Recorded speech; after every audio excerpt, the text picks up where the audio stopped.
First world, come in and take a seat.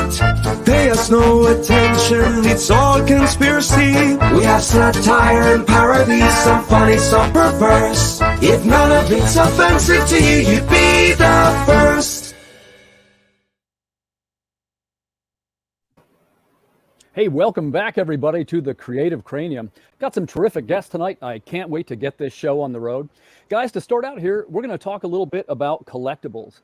And I got two of the greatest minds in the creative community today.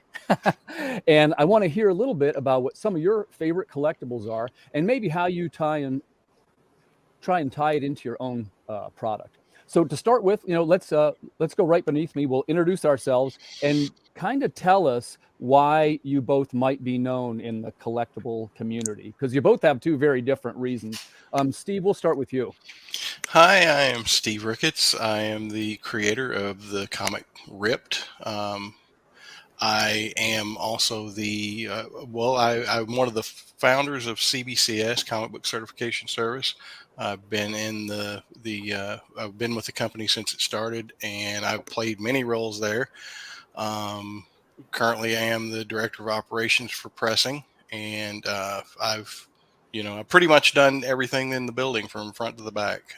Whatever we needed for the day, just when we started up, and I've kind of worked our way around the building and still going strong. So. Gotcha.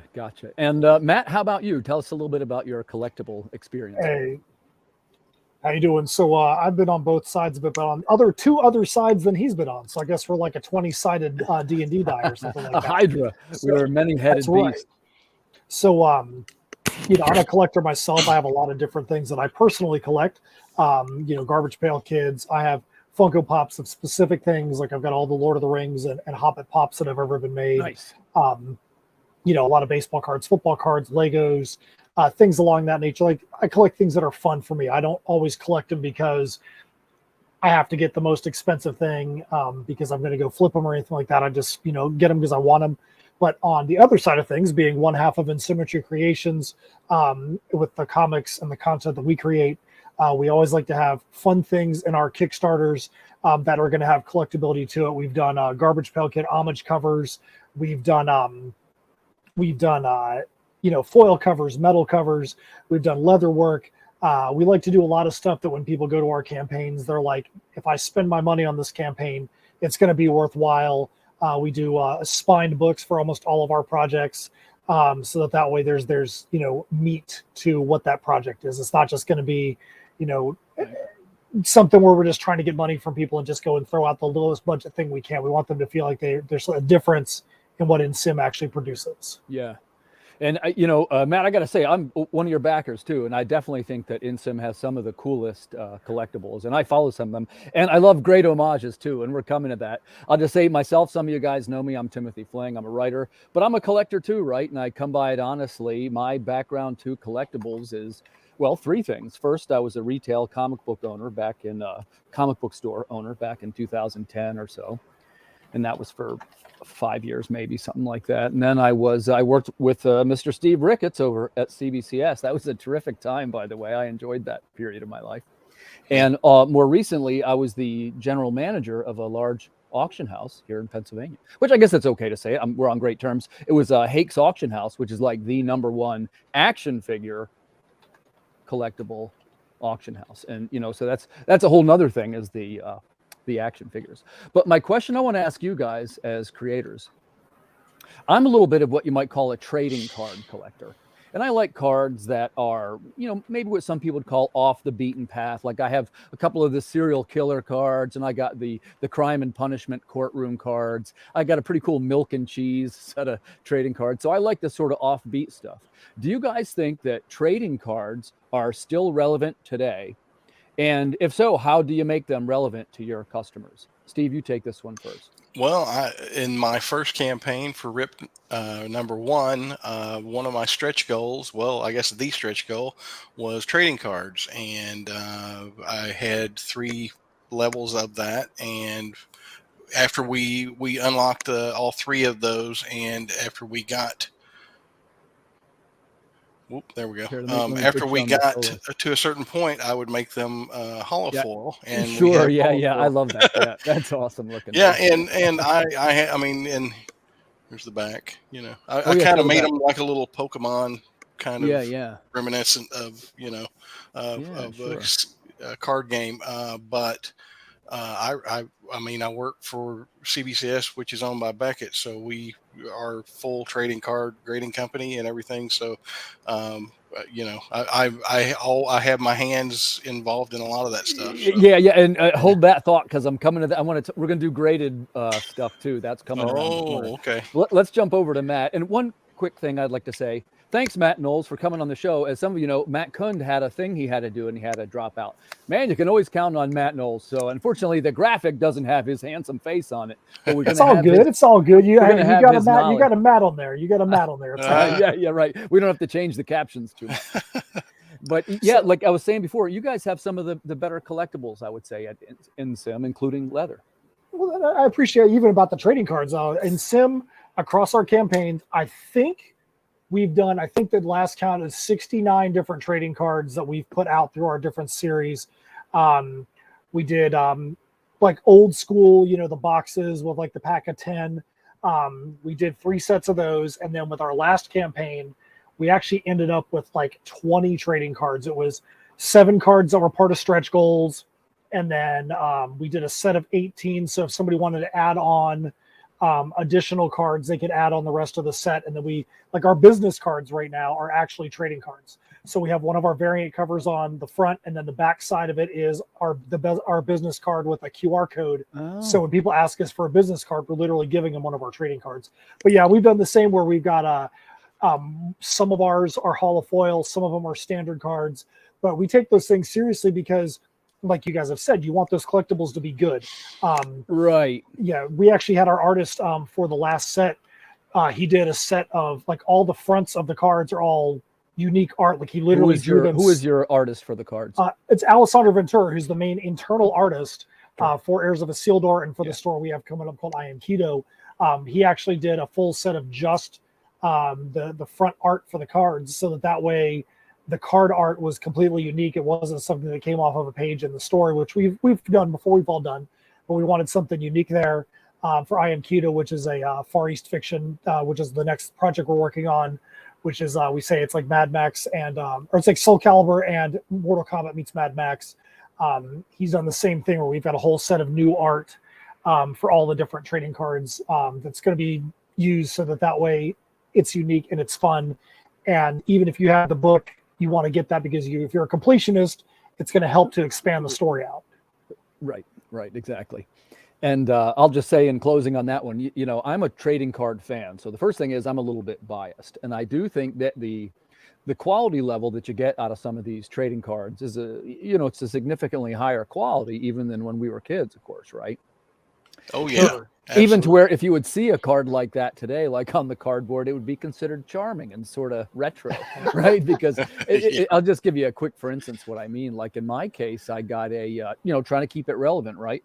So in our case, it's the chrome enhanced card right there. There's your stretch goal. That's the Bigfoot, the Thinking Ape card. Yeah. And now the one thing is a little wrong in the rendering. Don't let me misrepresent it. The back of it is is not foil. The back is just like you're holding it's like a manila folder. It looks like a file. So the chrome is actually only on the front, but I got to correct that in mind. But this is the best way to illustrate what the card's going to look like. And it's like we were saying, it's a 2-layer printing process by which the upper layer is chrome and it shows through so that it's almost like you're looking at a mirror a little bit when you're looking at it, right?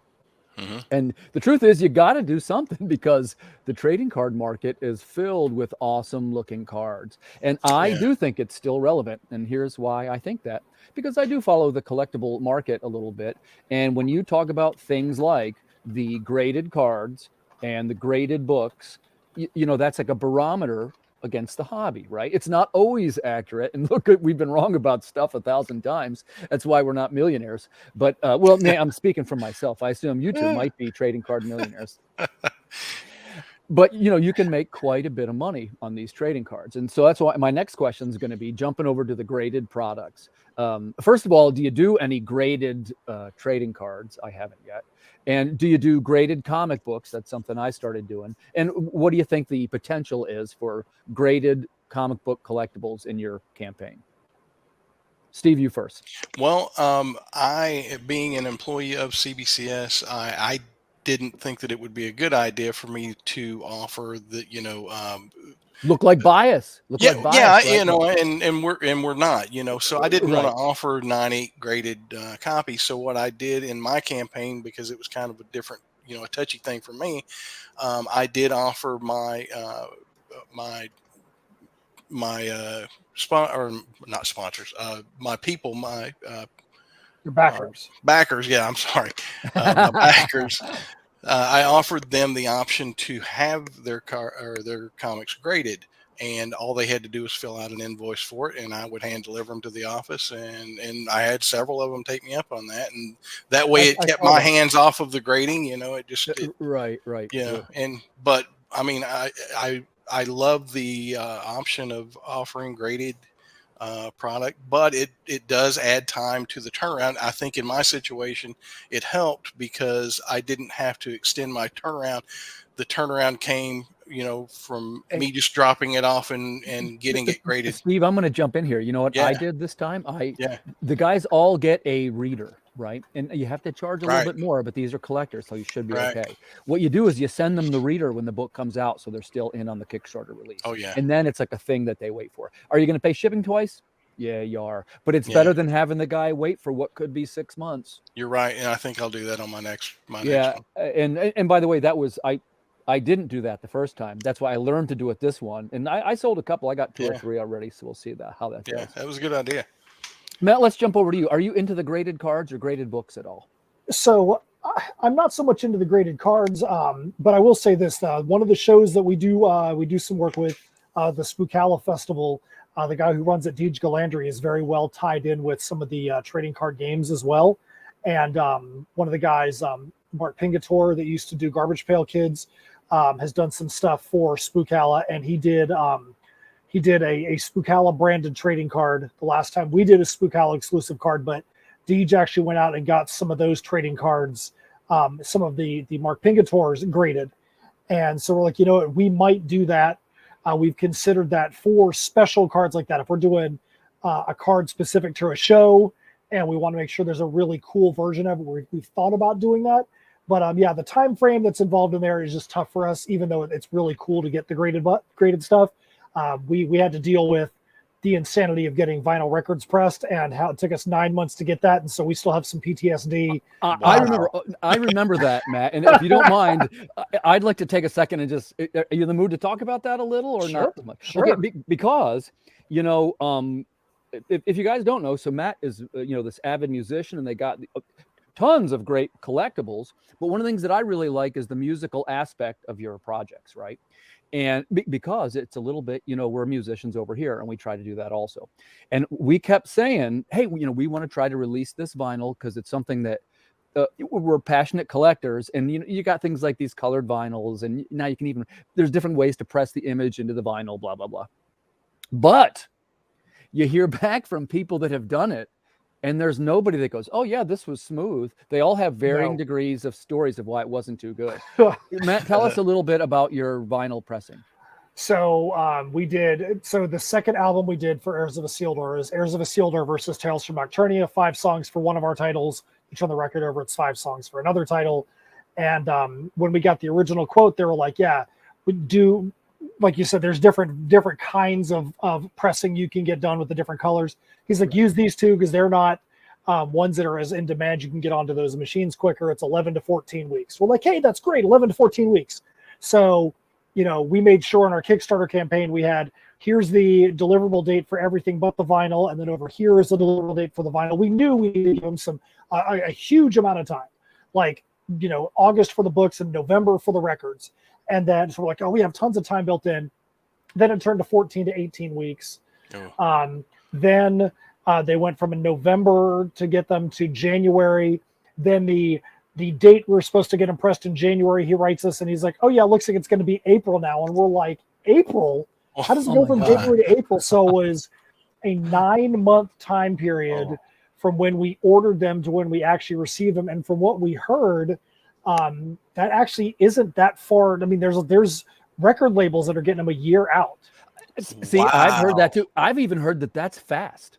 Yeah, and part of it is, I mean, from a logistical standpoint, I understand why there's a struggle in that industry, because, you know, if somebody's like, oh, you know what, CDs are going out, oh, CDs are coming back in, what are you going to do? You're going to go get a computer that's got like 10 different CD burners in it and knock those things out really quick.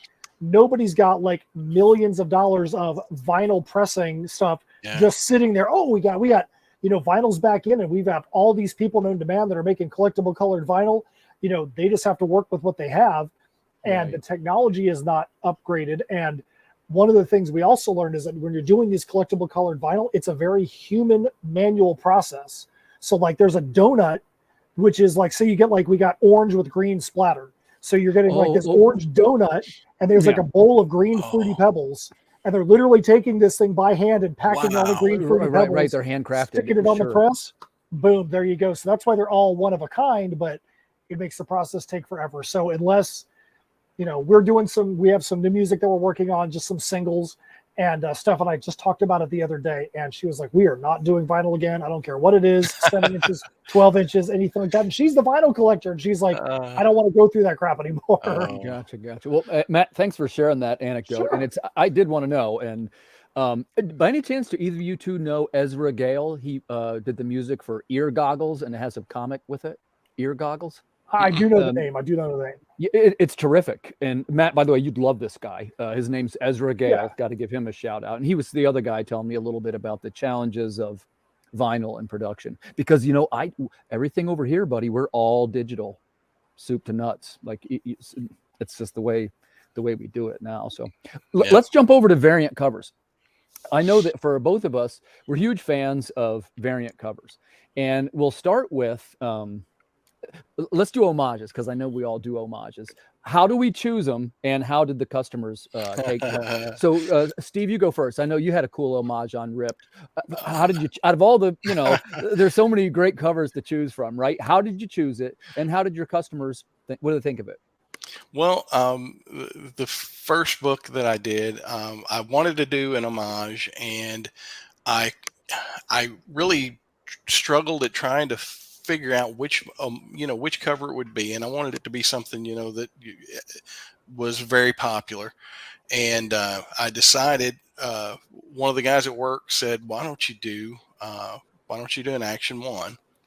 And, you know, I thought about it, and I thought, you know what, instead of having the superhero as, you know, bashing the car, why not have the villain out of the book bashing the car into the stone? And so I kind of went with it, and it was it came out really well.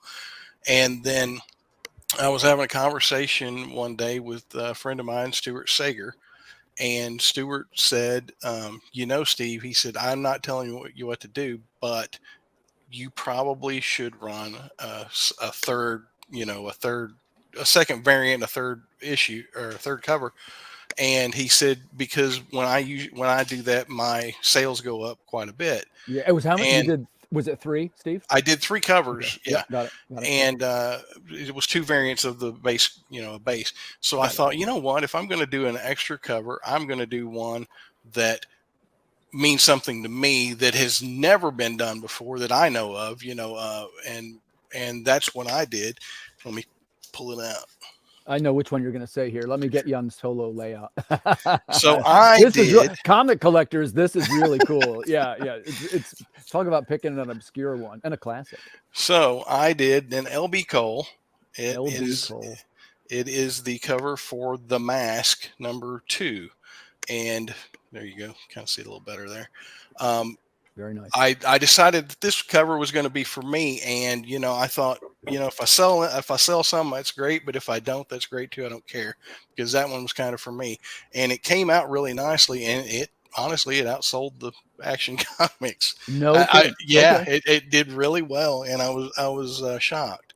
So I did 3 covers. I did 2 homages, and you know what? I decided that each issue of Ripped going forward, I'm going to do a base cover, and then I'm going to do 2 homage covers, and one's going to be one that everybody sees all the time that gets done as homages, and I'm going to do one for me, something that's never been done before or that I've never seen done as an homage before. Nice. Yeah, I love that one. That was a great call. And Steve, in my opinion, a gutsy call, because that's an older book too. It is, and not many people know it, but as I put it together and I sat there and laid it out, I was like, this book just fits everything in, because all the characters that are in the book are on the cover. It just came out, and everything was perfect. It really did. It was very fortuitous for sure. I buy that. So Matt, how about you? And now you guys have a ton of variants. So, if you want to tell us about a couple of your favorites, Sure. So we've done a lot of between Tales from Nocturnia, which was the first one we really did a lot of variants on. We'd have between 4 to 6 covers, but a lot of them were like the cover in regular or the cover in foil. Now we normally do like 4 or so on a campaign, maybe 5. We did do the Garbage Pail Kids series that we talked about, where we had 2 of the characters in Tales from Nocturnia were turned into Atom Bomb, and then we had 1 character from Heirs of Isildur that we did the same thing to. But I remember that. I agree with what you're saying. I agree with what you're saying about do the things that you want to do and have fun with those variant covers. Yeah. So right now the current storyline we have for Heirs of Isildur is the Perilous Prospects. We just released issue 2 or book 2 in the Perilous Prospects, and we did a variant cover for each one of the books. And so the one for the first issue, which we actually so this is a Metalocalypse. Here you go, buddy. Let me give you a solo. There you go. Turned the Heirs of Isildur logo. Oh yeah, dude, that's awesome. I don't have that one. What? I got so next time you see me, I'm getting that one. Cool. So I can tell you one of the fun. Now we also have this in metal too. We have a metal version of this as well. So we have a metal version of the Metalocalypse cover. Now we thought it was cool because Metalocalypse, for those who are fans, Metalocalypse ended on a huge cliffhanger 13 years ago, and the fan base is huge out there for Metalocalypse. And Adult Swim basically has spit in the face of the fan base. They would be sending in all these letters, and there was videos of them taking give us the episode 6 and taking the things and putting them into the paper shredder.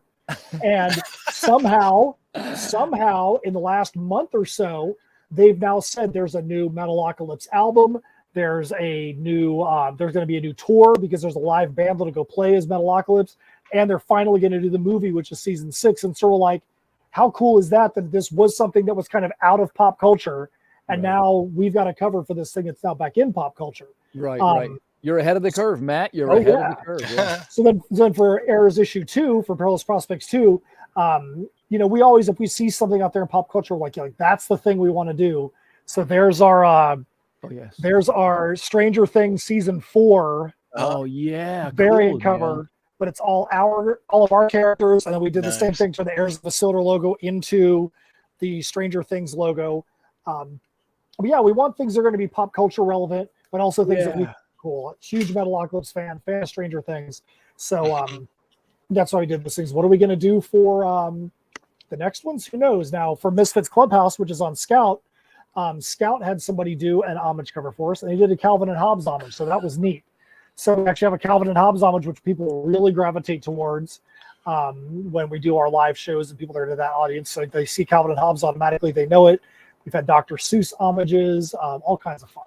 Yeah, and that's neat that you draw from various. They're more like pop culture touchstones more so than other comics, which I think that's cool too, and it's original, right? Because I think the tendency for, well, in my case, I'm more likely to choose, like my new homage, it's Fantastic Four 51, right? And in this case, it I guess the way I would say it was it felt like it fit. Like I didn't pick the cover first. Like how I picked it was it had the layout of 3 characters, and it's Bigfoot standing with our main character, just like the Fantastic Four. And it has kind of everybody had their place already. Like it kind of fit, Yeah. And I try to have a care to not portray too much something that's other than, obviously you can have different scenes inside the book, but at least not other than the tone. You know what I mean? Yeah. Because I didn't, I guess I would say that there's nothing in our world that, if I changed anything, Matt, it would be to learn from you, and I would go with more of the pop culture touchstone. And what I mean by that, what we almost did last time is we want to create a couple of iconic covers like something like the cover of Akira, Yes. or something like the cover of A Clockwork Orange. And then of course, I recently saw somebody did that. Yeah, Don Wynn. Don Wynn did one. Yeah, and man, God bless him, it looks beautiful. But see, that's where I kind of hesitate, because sometimes it can be a little bit of an easy target. Yeah. You know what I mean? Yeah, I hear you. Like, I mean, Steve with the LB Cole cover. If you put 10 comic collectors in a room, well, maybe not comic collectors, they probably know, but admittedly obscure. Yep. And like I said, I wanted it to be something that, and I don't know if any or if that many people actually connected it to what it actually was. You know, Yeah, I don't know. Didn't. I don't know. Let's give because a it is such here. it's a very popular cover in the Golden Age, in the Golden Age collector era. But I don't know how many Golden Age guys actually came and bought. I love Golden Age stuff. Hey, let's give a quick shout out there for the Cornerstone Ministry. That's earthsbestkickstarter.com. Go over right now and check it out. That's my buddy from over there at the Madness Network. Man, Earth's best. That's a claim right there, man. That's fighting words. Earth's best, huh? All right now. And good old Jim Noble, man, one of my favorite coworkers. Yep. Old good times, Jim. Man, good times. Yeah, and it was funny right about that. And I had, if anybody's interested, I had just sat down with my buddy Martin Dunn and said, yeah, I think I want to try and make this comic. That was when I was first starting still. And it was in those days, we were writing pitch scripts for animated television shows, which in my case always failed every time. But I did manage to make the comics, and they came out amazing. So I'm pretty happy about that. You just have to find your niche, Tim. You got to find your niche. Speaking of which, Steve, so you're kind of known for being the collectibles guy, and you're the pressing guy, you're the grading guy. Can you tell us about? We're all comic collectors in this room, and collectors of different types.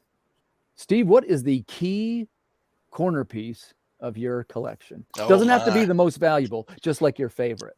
My favorite. Oh man, you're gonna make me tell a story. My favorite book is the Evel Knievel giveaway from 1974. Oh yeah, I know it. Sure. I have a copy, and I had it signed by Evel Knievel, and it was one of the greatest moments in my life. You hear people say never meet your heroes because you'll be let down, and that's happened several times in my life. But I had the chance to meet Evel Knievel and got him to sign my book, and it was one of the greatest moments of my life. That's great. It really was. And I was such a fan of Evel Knievel when I was a kid, and that is my number one book. Steve, that's great, man. Thanks for sharing that. That's the kind of stories we love here. So thanks for sharing it. Matt, how about you? What's the key cornerstone of your collection? Something you love. So I'm going to say one of my key ones is one of my pops from Emerald City Comic Con in 2019. So like I said, I've got all the Lord of the Rings and Hobbit, all their Lego sets. I've got all the pop vinyls that were ever made. And there was an Emerald City Comic Con exclusive. And so I was like, dude, I got to go there and get there. I got to get to Emerald City and get this thing. And I went to go get in the line on Thursday to go get one.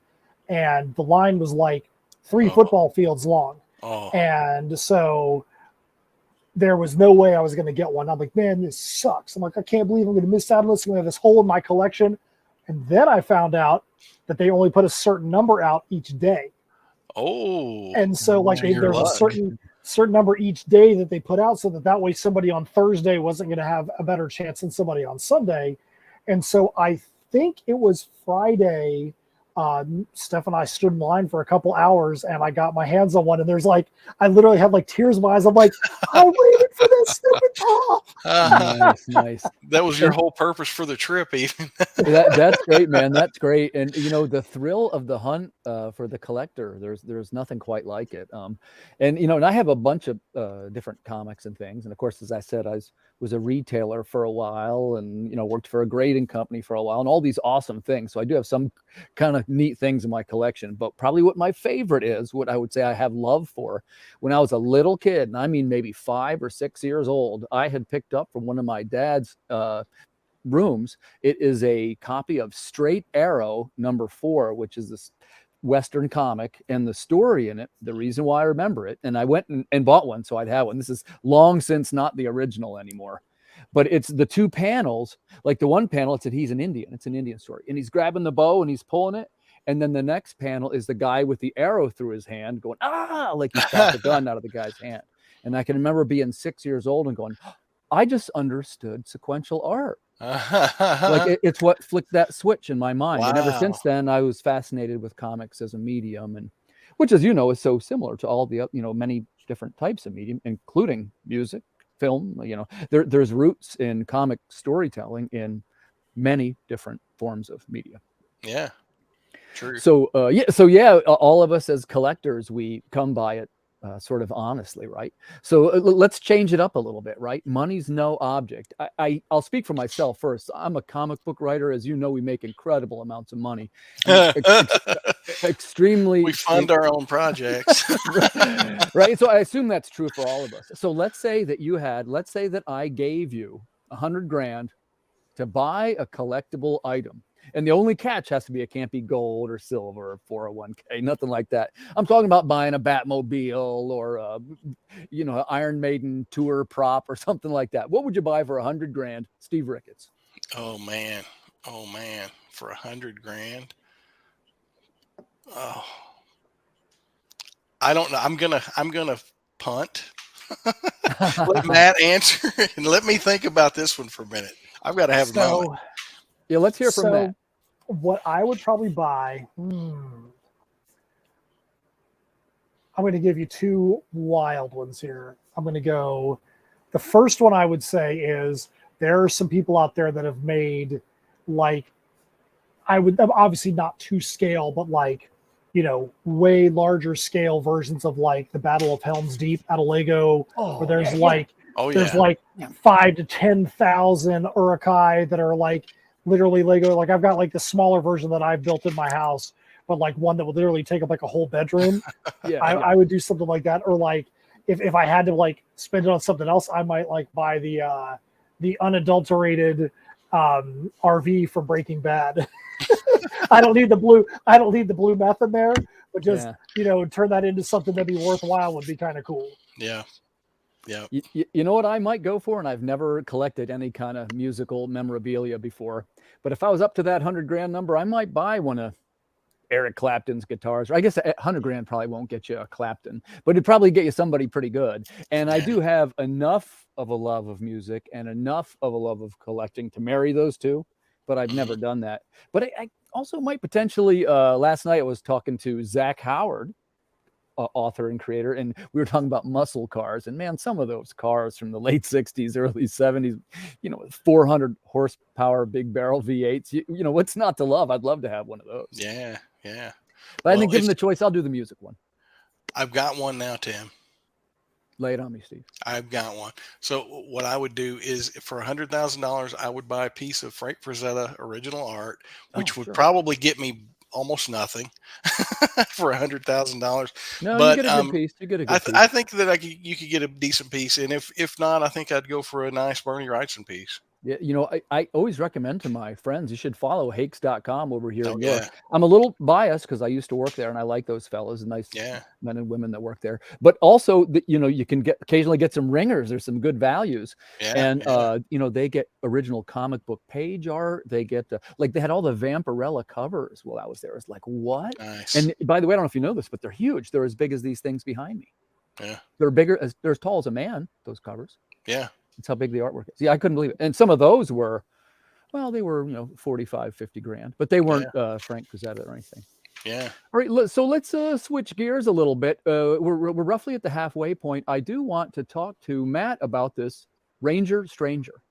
Okay. So cool. We're going to take a look at it. And Matt, can I play the video real quick? Absolutely, Ranger. So let me tell you real quick. So Ranger Stranger, this is a campaign from Tyler Jensen on Scout Comics. We're actually working on the production team with him. This is his book. He does all of it. But when Scout does a campaign, we have a title on Scout Misfits Clubhouse. They actually have us come in and help them work with the campaigns. So you're having a pretty good relationship with Scout over there, Matt. Oh yeah, we've had a freaking blast working on this campaign. This campaign is so freaking fun.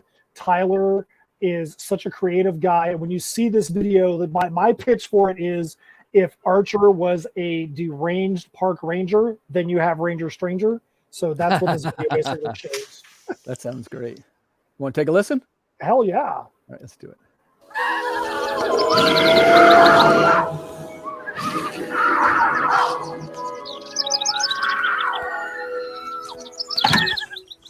So long, Eagle Omelet. Oh, hello. I'm Garland Woodburn, head ranger in charge of rangering here at Hackensack National Park. You know, when it comes to mornings, there's nothing finer than a hearty breakfast, black coffee, and making time with a stranger. And by stranger, I mean me. You see, the Ranger Stranger comic you know and love is now a comic book in one big comic book from Scout Comics. They've gathered up all those tasteless nature jokes, questionable camping tips, and outdoor irreverence, and crammed them into a fat, bloated, ooey-gooey mess of fun. Stuff like campground etiquette, animal identification, oh, this looks great, and leave no trace. Pre-orders on our Kickstarter campaign get exclusive collectibles such as book plates, metal pressworks, trading cards, stickers, even an official Adventure Club membership card. I don't know what any of that means, but Hachimachi, add 2 cards. There's nothing quite like this graphic novel because it's printed on the skins of slaughtered trees using special chemical dyes that give it a smooth, mild finish. Perfect for any coffee table, cabin, or commode. So grab yourself a copy today and better make room for more Ranger Stranger.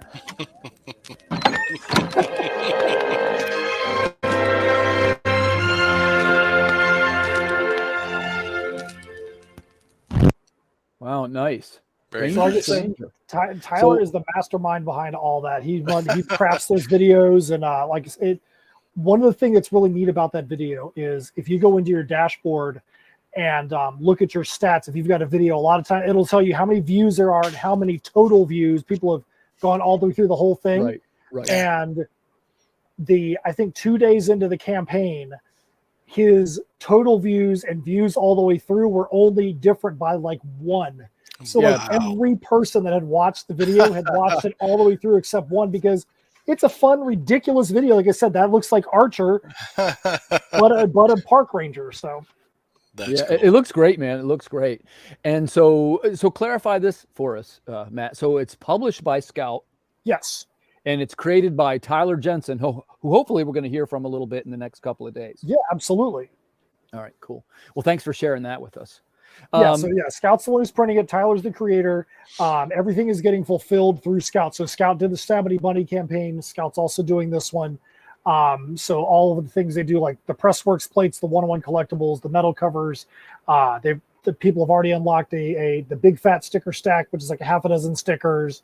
The next stretch goal is like a bunch of trading cards. So Tyler's like, he really wants to have a lot of incentive for people to go back this 220-page book. Wow, 220 pages. Wow. Yep. Yeah, I'll check that out. And you're right. It does. It looks great. So, Steve, what is the next move for RIP? Tell us. So you've got. Tell me 2 things. Yes. First, when is the launch date of number 2, if you have a firm one? And the second thing is, what kind of collectibles are we going to see? Well, my launch date is scheduled right now for June 17th. I think I can hit it. I'm going to make every effort to get there. I've already got some of the book with the colorist, so he's working on it. And I've still got some pages left to draw. So we're kind of the first one. I kind of did everything and then handed it off to the colorist. And he kind of got buried. So this time I'm pushing him pages as I get them ready. So that way I'm not waiting so long at the end, and he's not buried under that many pages. Right. How far will you? And some of them, some of my questions are like customer questions, and some are like creator questions. In this case, how many pages do you have completed before you launch your Kickstarter? Well, I'm going to get them all completed before. I mean, they're drawn and colored. They're drawn and colored. I may still be down to maybe 10 pages or so getting colored at that point. But I'm going to run a 21-day campaign, so Steve uses a totally rad color. So you guys got the killer colorist over there. You want to give your colorist a shout out? My colorist, he is the one who makes my art actually look good, and that is saying something. He is amazing. His name is Federico Pepito Siak Jr. And he also does colors for Jim at Totally Rad Comics, and I can't say enough nice things about him. He's like a machine. He's amazing. So for 100K, if I had it, I'd buy Amazing Fantasy 15. It might be worth more. Probably is. You could probably get a rough copy one. But that's Steve. Is that true? That's the next $1 million book, right? Is Amazing? It's already there've already been sales of $1 million. Yeah, $1 million book. Can't believe yeah. It. Jeez. Can't believe it. So Matt, I'm going to go to you next. So tell us a little bit. Well, we know about Ranger Stranger, which is, and boy, that's almost enough. I'd like to really grill you on some questions of what the relationship is between Scout and InSim, and you got a lot of spinning plates right there. We have a ton of spinning plates. So we have Misfits Clubhouse, which is the title that we have. We just completed the Kickstarter for Misfits Clubhouse, Sharks, Dragons, and Little Red Wagons. The issue itself is now done and at the printers, and so the release printers are allowed to Kickstarter these, right off the bat, get things taken care of, and then we submit the issue, and then Scout is going to get that into preview to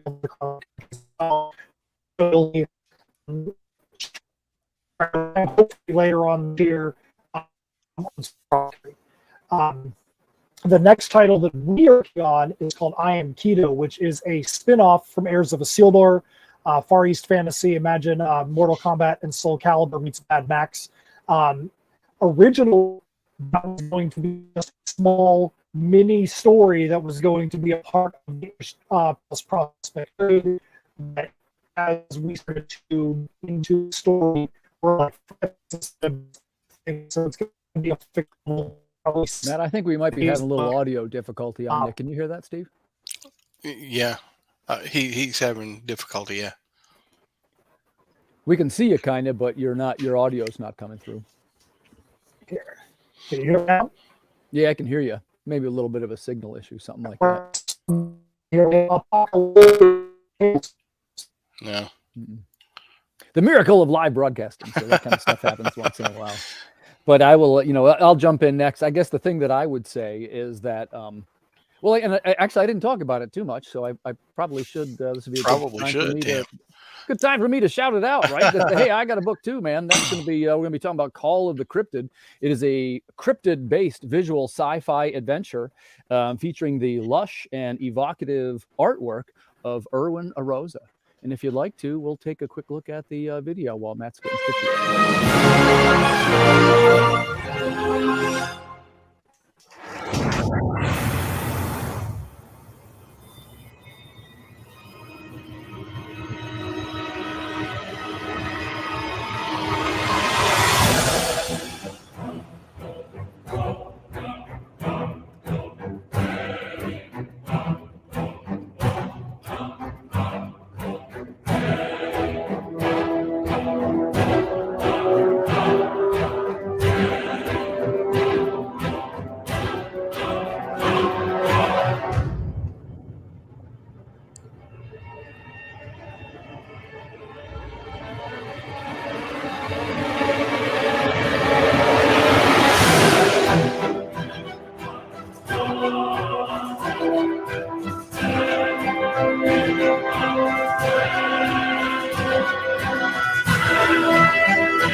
All right, we got to look at Call of the Cryptid. That's over on Kickstarter right now. I hope you'll come check it out.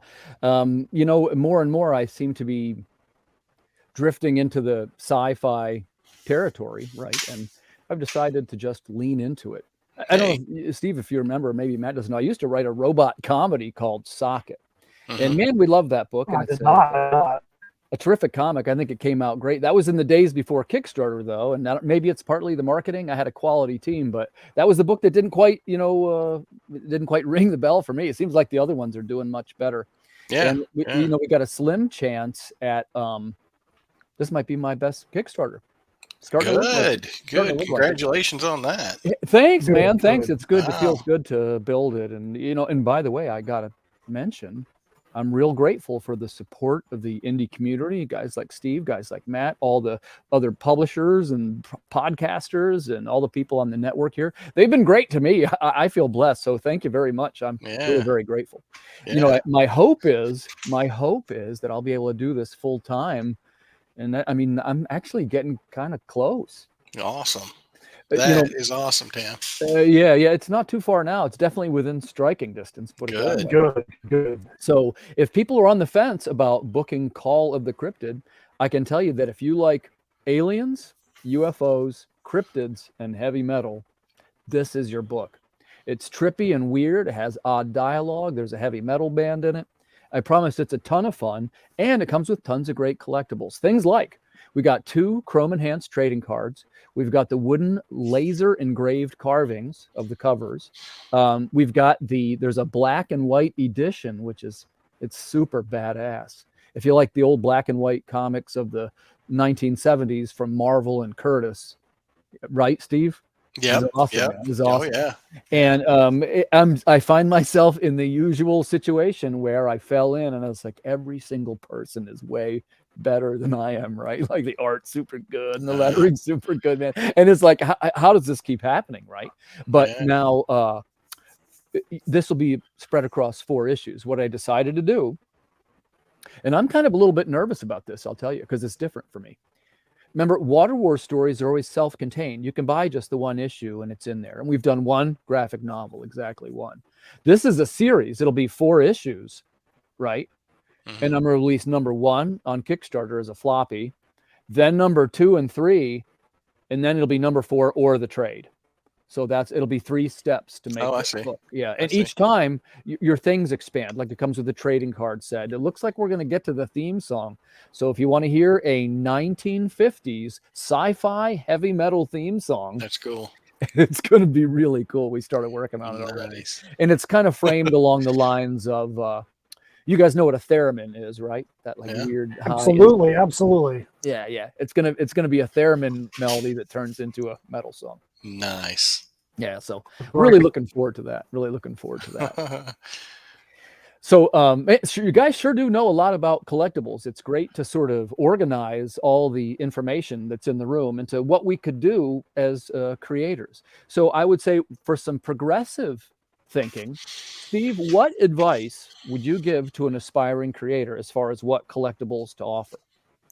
What collectibles to offer for their campaign? Because by the way, there's tons of different things, shirts, caps, and my guess is we're going to get 3 different answers. Yeah, I haven't delved into that deeply yet, but I mean, I've only run 1 campaign, so I'm still learning myself. But I mean, yours were pretty good though, buddy. Yours were pretty good. I like the cards. I saw the metal covers. I mean, you did a good job. Yeah, and I don't know. I honestly don't know, Tim, if I'm going to do the metal covers this time or not. If I do, I think we're going to make them a little more limited. Why is that? I think I'm going to make them a little more limited. I mean, I did 10s of each one, but they were really expensive. But they're a little expensive to make. Where'd you get those? And they made? take time. Where'd you get them made? From Devin Moy. Oh, I know who you mean. Gotcha. Yeah. Okay. Yeah, he made them. But I mean, I don't know. I think it just kind of. I think I may do it, but it's going to be much more limited than I did because my campaign, it's not one of the huge campaigns. If I had a bigger campaign, I'd probably do more. But I think I'm going to limit it to maybe 2 or 3 if I do metals. I am. Now, are you saying that because they weren't profitable, or tell me what's your thinking? Why are you doing Well, that? I mean, I sold several of them, but I've still got a bunch as well. But I mean that's part of the you deal, set up right? at shows, you can sell them. All right. But that's Yeah. not that big of a deal. But I think the metal, it took maybe 2 or 3 weeks to get them made, and shipping books out, I didn't quite understand how to do the fulfillment. So I mean I was doing this first time for everything. So I mean, if it hadn't been for the metal slowing me down, I think I could have gotten everything out a little bit faster. Nobody Yours is complained. timely, brother. Listen, there's a lot of creators, and I'm not calling anybody out here, but it's become kind of a thing where some of these guys take up to a year to release their book. It's not cool. You did it good. You did it correctly, which is you get your book into. And I mean I don't want people to wait. That's I don't. But I do. I understand that. Like I said, nobody complained about anything as far as the timeliness of it. So I mean, it may have been okay, but whenever you're on the end of, I'm sitting here with boxes of books in my house and I want them to go out, and you're waiting on, and you're waiting on one more shipment of books to come in before you ship them out. So I don't know. I mean, I may do it, but if I do, then I may do what you were saying earlier, where you go ahead and ship out everything and then just ship out the metals by themselves.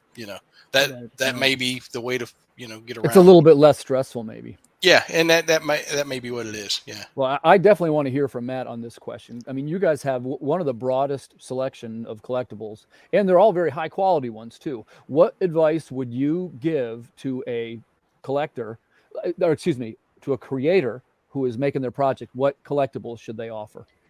Well, hopefully you can hear me now. I tried to move to a little bit different spot in here. So, so the two things I would say first is, whatever you think about doing, your first consideration should be, is it something that organically makes sense with that title?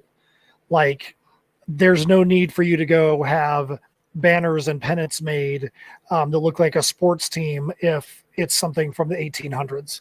If it's Wild West, that's not something that should look like sports. Make it be something where I would say just the collectibles are an extension of the brand. I would also say, if you are a smaller time creator, which all three of us are, none of us are Coffin Comics doing 1,000, 2,000 backers on a project, is try to find ways that, unless you're really, really, really sure, don't go getting, I have to go get a minimum of 100 of this thing made. Try to find things like Steve was just saying, where you have a lower quantity, where you can get the right quantity off the campaign, so you're not sitting on boxes and boxes and boxes of merch that are never going to go anywhere. There are some people that are like, oh, I'm going to go get a pallet of books and go get 3,000, 4,000 of a comic from overseas, but they've only sold 100 on their campaign. Well, if you only sold 100 in your campaign, when are you going to move these other 2,900? Make sure that the outlay is going to make sense with the title. For us, it's easy because we've got an all ages fantasy title. We've got a medieval title. We've got a steampunk apocalyptic title. And we've got, metal music that ties in, so we can pretty much run the gamut. We've had leather workers make, D&D dice pouches, leather masks. They've done goggles for us. Yeah. All branded. I mean, like, Steve, where do you see these guys make some really nice stuff. That is incredible. And it's good looking too. It's like super high quality. Yeah, nice. Yeah, so like, we always try to find things that, like, and I will say this too. We always try to make sure in our campaigns we do two things. We say, what is going to be something that's going to help that person who's never seen us before want to jump in, whether it's on the lowest digital tier, the lowest physical tier, want to jump in and be like, you know what, I can see myself spending money to go get this new product. We see that on one side. On the other side, we have people that are super backers that spend hundreds of dollars on us. And we say, what is something that we can do that when this person says, hey, I want to go get everything in this campaign, that they feel like these people have really thought about us and have really tried to make sure that there's going to be some really cool stuff for us in this campaign, and not just feel like it's a money grab. Right. Yeah. Yeah, Matt, that's really good advice, man. And thanks for sharing it, because, these are the kind of things that mean a lot to somebody. And I hope that if you're trying to learn a little bit about merchandising and collectibles and branding, there's not too many people that could teach you more than Matt. Well, So I appreciate that. Yeah, I appreciate you coming on the show. I guess I would agree with what he said, and I would just chime in with, because the merch thing's kind of new to me, right? I'll level with you. I'm one of the guys who, when I started, I said things like, well, I'm not going to do variant covers. And I said that as well, Tim. In this day and age, you got to. You have to. You want to run a Kickstarter campaign, it's a part of the process. Yeah. And I did. Now, I haven't done the shirts and hats yet, but it's right on the cusp. But we've done things like, and in referring back to what Matt said, we try to dial it in for the consumer so they feel like they're getting hooked up. And we do that in two ways. Number one, I write a lot of updates to the backers, more than some people do. And that can be a little spammy, but I'm not trying to sell them anything in our updates. It's a little bit like, it's like the behind the scenes. If you like things like, if you watch Lord of the Rings and you leave on the commentary of what they were saying about the scene, which I sometimes do, you'd probably like that. Like, we do put a little bit of, like, it'll say, like we always do, meet the creators, and here's what else he's working on. And if you like this, you would like this, stuff like that. Yeah. And in one way that feels, that makes the customer feel more tied to the merchandise. Oh, hey, if it wouldn't have been for my donation, because we always phrase it that you're helping to make the book. Right? Mm-hmm. And they seem to respond to that. And the second thing, I agree with Matt again, that the people who pay for the upgrades, they should feel like, wow, I really got hooked up. So I'll tell you something. Because I want some of those bigger numbers, and I've been experimenting with the pricing a little. And in my case, the bigger tiers, you think, oh, that's the one he makes the most money on. It's not. They're the ones that get the most bang. It's the highest price point item, but it's the least markup, if you follow my line of thinking there. Absolutely. And then my thought was, what I said was, each time, like, well, maybe if I do it this way, I'll sell more of them. And it was true this time we did. And it like, I'm doing the wood engraved, the laser engraved wood carvings. And that's like, we sold 13 or 14 of them already. And that's like your, that comes with five. You're not going to be because we lost our work. And I definitely need to get some Fling special on there, because those things look great. Okay, gotcha. Well, hey guys, we are just about out of time, but let's go around the room one more time and tell us who you are and what you're known for and where we can find your next project. Steve, you go first. My next project will be launching on, June 17th. It will be RIP number 2. I will also have 2 variant covers, one that you see on every campaign and one that you've never seen before on any other campaign. So, it's a superhero comedy, and the second issue is my superhero, Gary found out that he has superpowers in the first issue. This issue, he has to learn how to use them to save the city. Oh, that sounds great. Sounds great, Steve. I'm really looking forward to it, man. Yeah, I can't wait for it to get out. All right, let's jump over to Matt. Tell us, Matt, again about who you are, and tell us about Ranger Stranger. All right, so hopefully you can hear me again. So Matt Knowles, one half of InSymmetry Creations. If you look at my name, you see you've got the linktree.com/InSymmetry Creations. Got all of our links down there. So Ranger Stranger is a title from Scout Comics that we're helping to promote. Hilarious title, great title, written by Tyler Jensen. If Archer was a deranged forest ranger, you would have Ranger Stranger. On the InSim side, we just finished off Misfits Clubhouse, Sharks, Dragons, and Little Red Wagons. It's at the printer. It came out spectacular. Really happy with that. Just sent out everything for Heirs of Isildur, the Perilous Prospects Book 2. And the next project that we're working on from InSim is called I Am Kido. That's spelled Qido. It is the another spinoff from Heirs of Isildur, about a character that's been brought through a portal into the Heirs world. And the art on that is coming out absolutely insane. It's going to be sometime over the summer. We'll get that out. But you can also go to tinyurl.com/IAMQIDO for that. For Ranger Stranger, you go to tinyurl.com/scout RSKS, and you can go get your hands on that awesomeness. Nice. All right, perfect. Very cool. Just one last shout here for the Call of the Cryptid, the visual-based sci-fi adventure. Take a look. It's over on Kickstarter right now. Also, as of yesterday, comes with 21 free digital comics. The digital level, even if you just gave $1, you'll get the 21 digital comics. A cavalcade of value. As a matter of fact, there's even some of Matt's work in there. Nice. Is one of the digital copies. Yeah, So there is. Mhm. Good. Yeah, You'll cool. You'll be able to check it out. Nice. One of my awesome digital swap partners. So in closing, I just want to say thanks to our guests, Matt Knowles and Steve Ricketts. Really, thanks for coming on. This was a great show, and I think that we were able to talk about some collectibles and have a good time, and maybe we could even learn a little bit about how to improve our campaigns. So thanks again for coming in. This is an episode of the Creative Cranium, and we will see you guys next week.